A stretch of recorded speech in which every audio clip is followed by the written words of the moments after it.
Hi everyone, welcome to the Module 12 on Southeast Asia. Today we are going to talk about 11 countries as you see in this map. Myanmar, which is also called Burma, Thailand, Laos, Cambodia, Vietnam, Malaysia, Singapore, Indonesia, Brunei, East Timor, and the Philippines. This is the outline of today's lecture: physical geography features, climate and climate change, water stress, especially regarding land use in Mekong River, colonial history and influence, deforestation, religion and language, and economic development and globalization. Here are some of the key concepts: insular, monsoon, tsunami, terras pedis, Swidden farming or Swidden clearing of forest, dual economic system, Sijori growth triangle and NIEs, crony capitalism, kleptocracy, and new international division of labor. This is the word cloud created from the first class's survey. I see islands, and it's true that there are more than 20,000 islands in this region. I see countries like Vietnam, Philippines, and Thailand. I also see Japan and Korea, but unfortunately these are not part of this region, but they belong to East Asia. I see ocean, and that's true, except Laos, which is the only landlocked country. The other countries are all oceanic, meaning coastal countries. Tropical, yes, those countries have mostly tropical climates with distinctive monsoon system. Let's first look at some of the physical geography features. This region is composed of mainland here and tens of thousands of islands. Indonesia alone has more than 15,000 islands. Some say the number could be up to 18,000. This includes Java, Borneo, and Sumatra, 3 main islands. It is said that about 1,000 islands are permanently inhabited. The Philippines also have more than 7,000 islands, of which about 2,000 islands are inhabited. These islands were formed as a result of tectonic plates converging each other. The Eurasian plate is a massive, one of the largest plates in the world that cover a majority of Europe and Asia. Around the edge of the Eurasian plate, you see the Philippine plate, the Pacific plate, and the Australian plate that are subdued because they are oceanic and thus heavier than the Eurasian plate. Islands and mountains were formed because of these colliding geological forces. Some of the mountains are exceptionally high. For instance, the Kinabalu mountain of the Borneo Island is about 13,431 feet high. What's more interesting though is the deep ocean trenches that exist along the subduction zones. The Philippine Trench, for instance, here has a depth of 34,580 feet. The deepest trench of the world is the Mariana Trench, right here, which is 36,201 feet below the sea level. This is more than twice in depth than the height of the Kinabalu mountain, and even deeper than the height of the Everest of the Himalayas, which is 29,029 feet. This region is still active tectonically. Volcanic eruptions and earthquakes occur occasionally. Tsunami, which means high waves of water caused by volcanoes and earthquakes of the ocean, and caused severe impacts to the populations of Southeast Asia. You may or may not remember the tsunami of Indonesia in 2004. On December 26th, after Christmas in 2004, a magnitude 9.3 earthquake ripped apart the seafloor off the northwest coast of the Sumatra island of Indonesia. It is said that over 100 years of accumulated stress was released in this oceanic earthquake, which is the second biggest earthquake in record history. Within 30 minutes, massive tsunami hit the Andaman Islands, the west coast of Thailand, in 90 minutes. The tsunami traveled thousands of kilometers across the Indian Ocean, reaching not only Indonesia but the Maldives, Sri Lanka, and even Somalia of West Africa. The impact of the tsunami was devastating. The affected islands lacked a system of tsunami warning, but even if there had been a system, there would have been very few places to evacuate on small islands within 15 to 30 minutes. The tsunami took the lives of nearly 300,000 people. 500,000 people were injured, and about 1.6 million people were displaced. It also had long-term impact to the economy and the lives of the people. Seawater intruded freshwater wells. Agricultural land got polluted with salt. It took many years to make the land arable again. Fishing industry lost crews and necessary equipment as numerous ships were wrecked and displaced. Tourism industry, which accounts for the majority of the region's economy, experienced a sharp decline for the coming years too. The climate of Southeast Asia has a very distinctive seasonal pattern, which is called monsoon.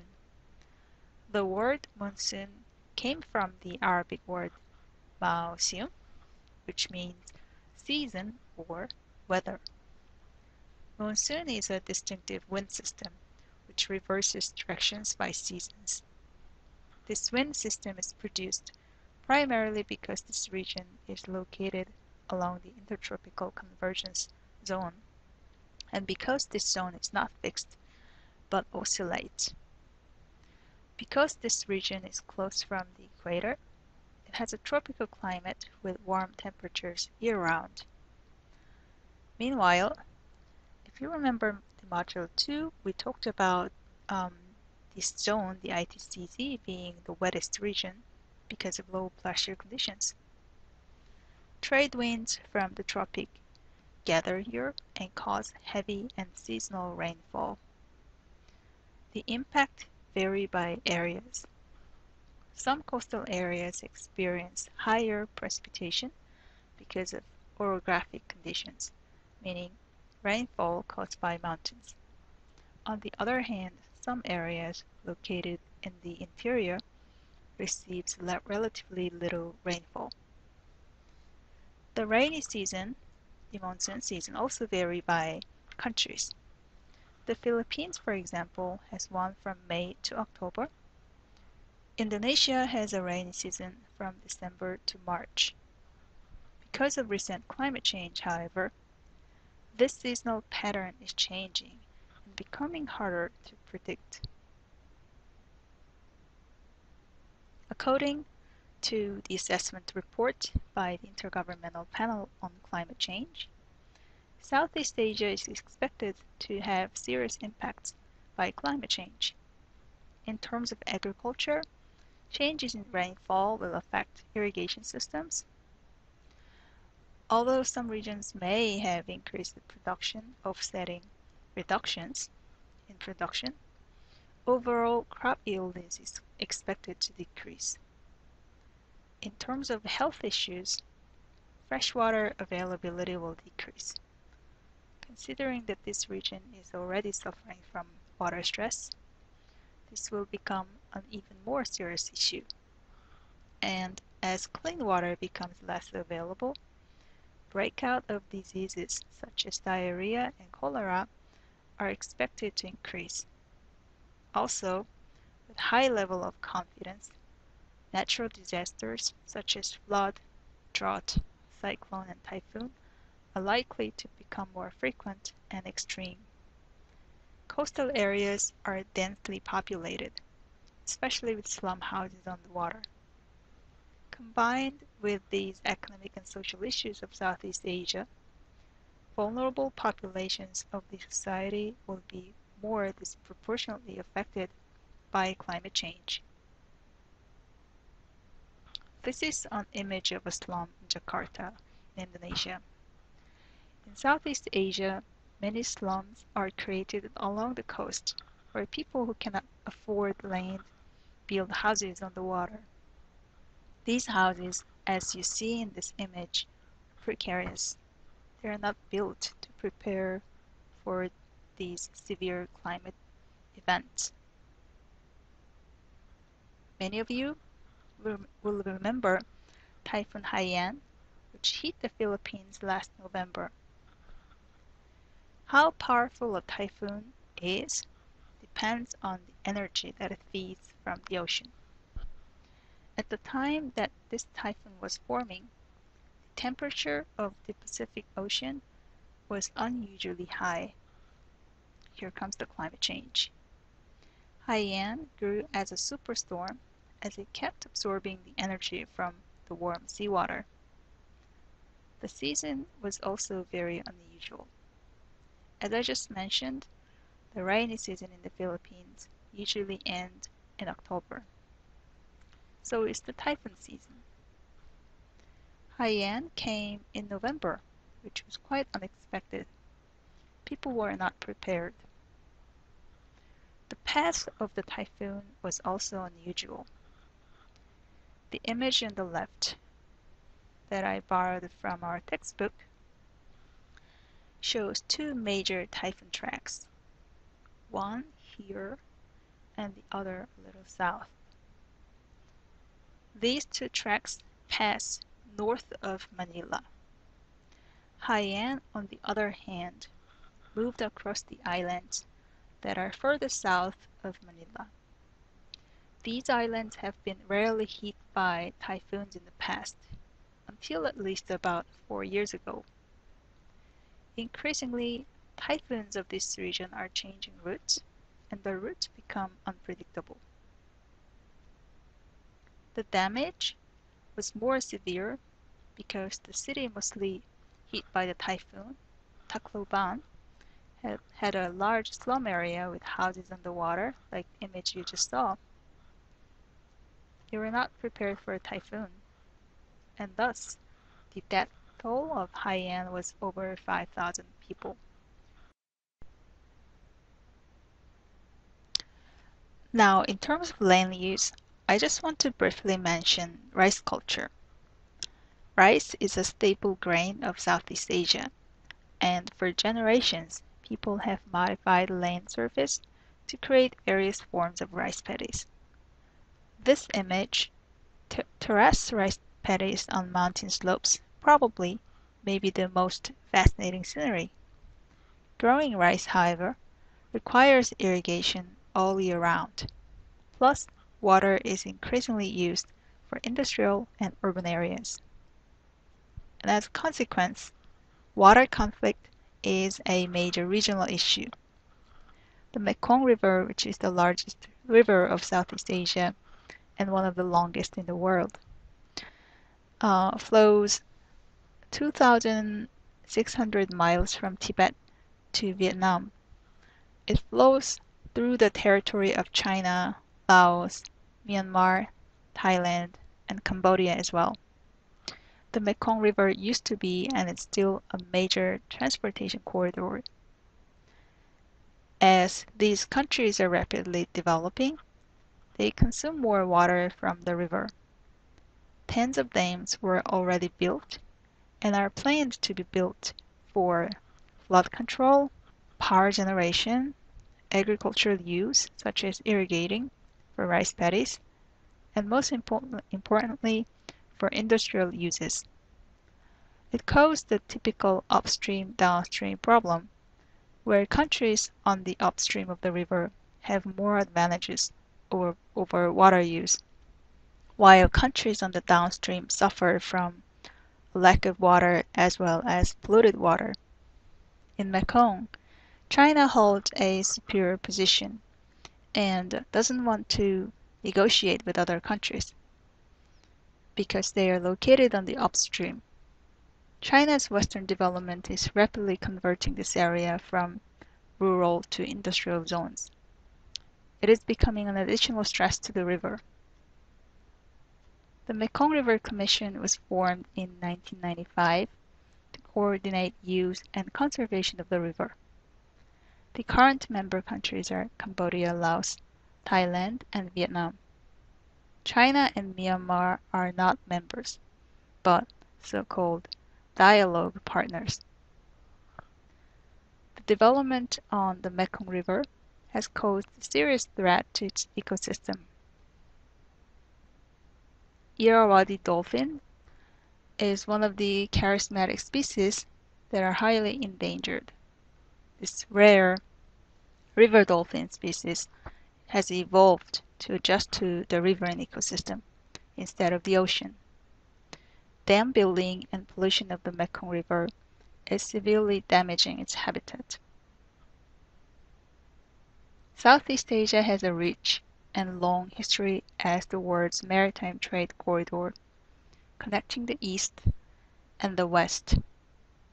European imperialists wanted to control this market since the 16th century, as their mercantile capitalism was expanding beyond Europe. This map shows which countries had occupied Southeast Asia. Portuguese was the earliest imperial power. They colonized the port of Malacca and also East Timor. The Spanish then occupied the Philippines, which was later acquired by the US in 1898. The Dutch dominated most of Indonesia from around 1600 to 1750.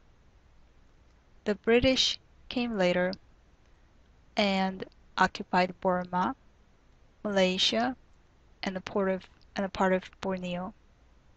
The French came later in the 19th century, controlling Vietnam, Cambodia, and Laos. These colonial powers swept most of the Southeast Asian countries, but not Thailand. Although it lost part of its territory, Thailand, which was called Siam back then, maintained independence, positioning itself between British and French powers.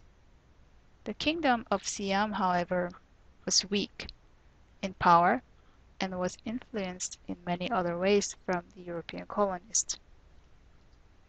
Then, most recently, this region was invaded by Japan. While this period was relatively short, this significantly weakened the Western colonial powers as Japan promised autonomy to these countries from European colonizers. After Japan lost the World War II in 1945, the countries one by one were established as independent nations. East Timor declared independence from Portugal in 1975, but soon was annexed by Indonesia. After violent struggles and also mediated by the UN, the country acquired formal independence from Indonesia in 2002. The centuries of colonial influence have contributed to shape today's Southeast Asia. The economy of the region was integrated with the global economy, but persistently remained peripheral because the colonial power simply exploited natural resources and labor to obtain raw materials rather than developing industries within the colonies. A dual economic system was formed as a result. On the one hand, they established large-scale corporate plantations to produce wood, palm oil, and some other products for export. The current situation is not much better. After independence, many plantations are still in the hands of foreigners and local elite. Plantations have caused deforestation. On the other hand, traditional agriculture has been failing because the land for feeding local populations was increasingly grabbed by the colonialists. Local peasants were marginalized to less productive land. This often led to food crisis.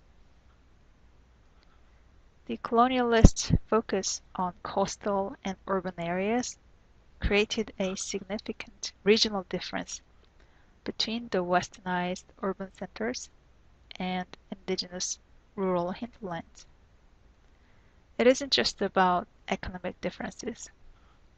Orientalist ideas have been deeply internalized by the Southeast Asians themselves. For example, even today, indigenous groups experience social discrimination in terms of education, jobs, and so on. Speaking of deforestation, it's an ongoing issue. Sweden farming, which involves cutting and burning of trees, have been traditionally practiced by the locals, but in small patches. With the onset of plantation farming, this method became such a large scale. The graph on the bottom shows how much percentage of forest cover had been lost since 1990. Indonesia, which has the largest forest cover of all Southeast Asian countries, lost about 40% by 2005 and more than 23% by 2010 of its forest, which is almost about 250 million hectares. Today, deforestation occurs for extraction of timber, palm oil, pulp and paper, plywood and veneers. The other increasing causes are mining, oil extraction, and also urbanization. This leads to a great loss in biodiversity. The diversity in culture, religion, and languages found in the region is a product of its earlier and colonial history. Buddhism had been practiced and honored by the ancient empires of Cambodia, Thailand, and Laos. The Islamic influence arrived since the 11th century by merchants from South Asia. Islam was most successful in the island regions of Indonesia and Malaysia. The Spanish and the Portuguese spread Catholicism to their colonial subjects in the Philippines and East Timor. As you may imagine, being island nations, Southeast Asia presents a diversity of ethnic groups and languages too. It is said that there are 500 of ethnic and language groups. The lingua franca, meaning the most commonly spoken language of the region, is slightly different versions of Malay. Some countries have adopted a multiple official language system. Philippines have two: Filipino, which is heavily influenced by Spanish, and English because of the most recent influence from the US occupation. Singapore is the smallest city-state of the region but has four official languages: Chinese, Malay, English, and Tamil. Several countries succeeded to develop economically. Singapore is the most economically developed country in this region. The Singapore-Johor Riyadh growth triangle, as you see in this image, is the center of economic development of Southeast Asia. Mind that this is not the notorious Golden Triangle. Read the textbook for more information. Thailand, Malaysia, and Indonesia followed the state-led model of development of Japan and the Asian tigers. If you remember, Hong Kong, South Korea, Taiwan, and Singapore. Now, the three countries of Thailand, Malaysia, and Indonesia are called the Little Tigers, or more commonly, newly industrializing economies, NIEs. These economies were hit by the Asian economic crisis of 1997 and 8 though, which was triggered as the Thai government failed to defend their currency, baht, from devaluation. Thai currency plummeted and the crisis spread out to the other regions in Asia. While these countries have recovered, the economic and social inequalities are ever more increasing. Concentration of nations' wealth to the handful of elites are due to crony capitalism and kleptocracy. Politics and economy are complicatedly tangled here. Political leaders distribute the nation's wealth to their families and appropriate national resources for their own interest. Finally, I want to emphasize how globalization has impacted economic and social development of this region. New International Division of Labor, NIDL, is a geographical term which refers to the spatial movement of manufacturing from advanced to developing countries. Southeast Asian countries have been popular destinations of multinational companies for building new factories. Check the labels of what you're wearing right now, and you may find that the products are coming from Cambodia, Indonesia, Malaysia, and so on. This phenomenon of NIDL has reorganized traditional division of labor, both internationally and nationally. The old version of the International Division of Labor meant that less developed countries produce raw materials or agricultural products, just as what I explained about the colonial period. In this new International Division of Labor, instead, more and more industrial production occurs in these countries, although the industries are still controlled by those multinational companies that are headquartered in developed countries. Nevertheless, it's quite interesting if you remember the module on North America, where we dealt with the fact that the US is in fact one of the largest agricultural producers of the world. This reorganization of labor is affecting the National Division of Labor as well. A majority of factory workers, for instance, are women, and some cases involve child labor too. The traditional roles of women changes from housewives to breadwinners.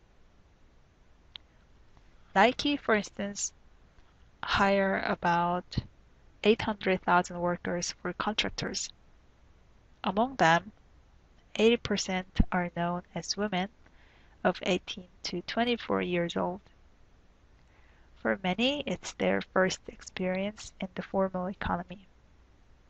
Let me skip the rest of the stories like poor working conditions, excessive overtime work, and low wages. Finally, these industries are increasingly depending on migrant laborers coming from even less developed countries. For example, Indonesian workers are contracted for working in industrial complexes in Penang, Malaysia. Again, their wages are lower than the locals, and the working conditions and the welfare for them need more improvement. This movement of people for jobs are pretty common in recent years, transforming the society and culture of the region. Okay, this is the end of this week's lecture. Please carefully read the textbook and prepare for the comprehension quiz. This week's wiki post is about the NIDL and the economic development of Southeast Asia. Instructions are posted on the Carmen wiki page. Thanks for listening.